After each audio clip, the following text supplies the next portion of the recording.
Assalamualaikum warahmatullahi wabarakatuh. Perkenalkan, nama saya Usman Pertiwi dengan NIM 2465,9.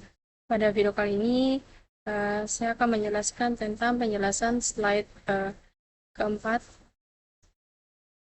Contohnya seperti ini.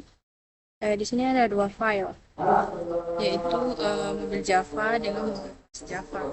Ini berfungsi sebagai rancangan atau cetakan objek mobil. Di dalamnya terdapat tiga variabel, yaitu mesin, roda, dan bodi, yang masing-masing memiliki nilai awal.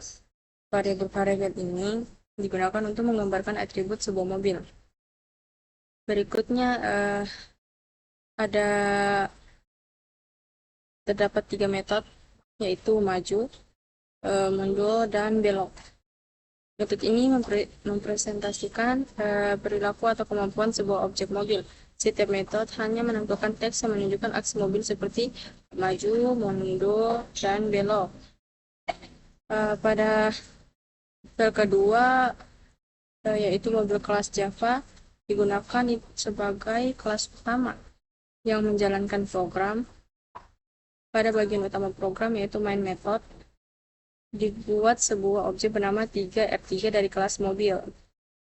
Ini lalu pada bagian utama program dibuat sebuah objek bernama 3 dari kelas mobil. Objek ini kemudian digunakan untuk memanggil metodenya yang maju, mundur, dan belok, sehingga menampilkan aksi mobil ke layar.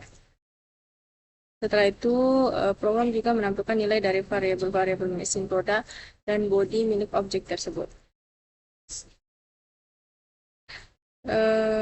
Dengan kata lain, slide 4 ini menggambarkan konsep dasar OOP, yaitu bagaimana membuat kelas, membuat objek dari kelas, memanggil metode, dan menampilkan atribut objek. Saya coba running.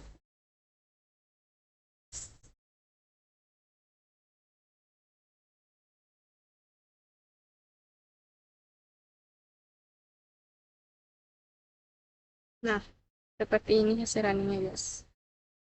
Seperti itu.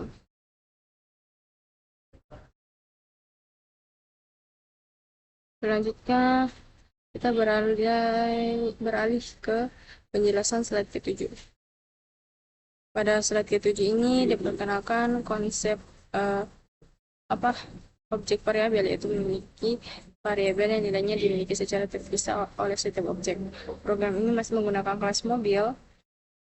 Lalu versi ini memiliki dua variabel instance, yaitu mesin dan roda, serta satu variabel kelas bodi yang bersifat statis. Pada bagian main, dibuat dua objek mobil, yaitu R3 dan Spandar.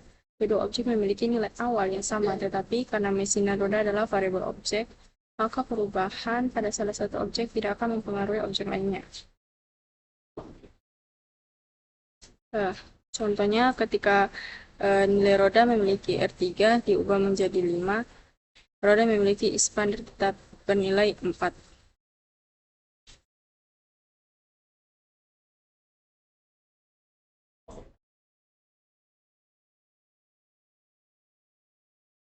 Perubahan tersebut juga mempengaruhi objek expander. Slide 7 menekankan bahwa objek variabel bersifat unik untuk setiap objek yang tidak saling mengaruhi.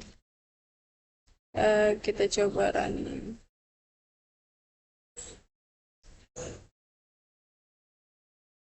Selanjutnya ada penjelasan slide ke-8, itu ada tentang program kelas variabel. Slide ini menjelaskan konsep variabel atau static variabel. Variabel jenis ini tidak dimiliki oleh objek secara individual, melainkan dimiliki bersamaan oleh seluruh kelas.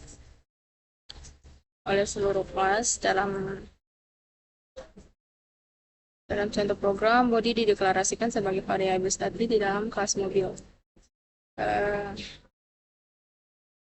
Terus ketika R3 body diubah menjadi 2, maka expander body otomatis ikut berubah menjadi 2. Slide ini menunjukkan bahwa kelas variabel bersifat global dan perubahannya berlaku untuk semua objek yang dibuat dari kelas tersebut. Slide 8 menegaskan perbedaan mendasar antara variabel objek dan variabel kelas. Kita running.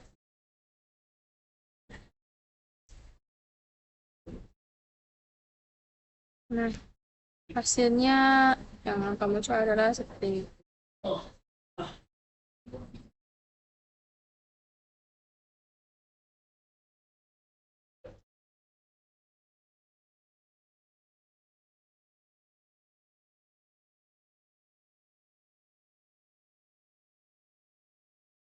Slide 14 ini ada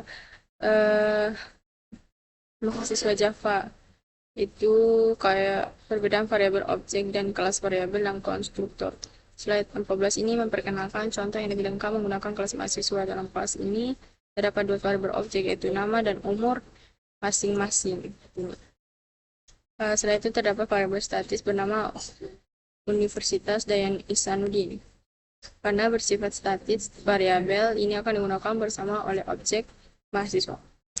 Kelas ini juga memiliki sebuah konstruktor yang bertugas menginisialisasi variabel nama dan umur saat objek dibuat.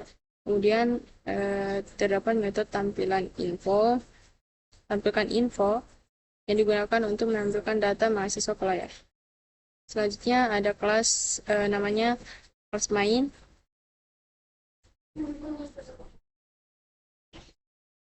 Dibuat 3 objek mahasiswa dengan nilai dan umur yang berbeda-beda.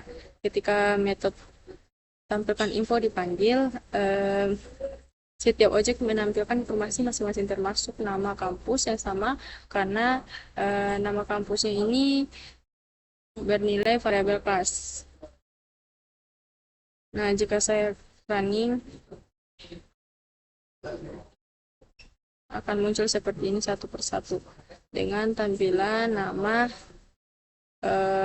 umur dan nama kampus yang sama. Nah, satu tampilan. Setelah perubahan ketiga data mahasiswa ditampilkan kembali. Ketinggalannya langsung muncul seperti ini.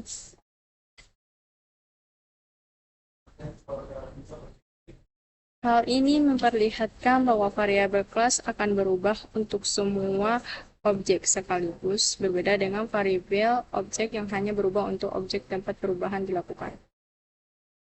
Sekian, terima kasih. Assalamualaikum warahmatullahi wabarakatuh.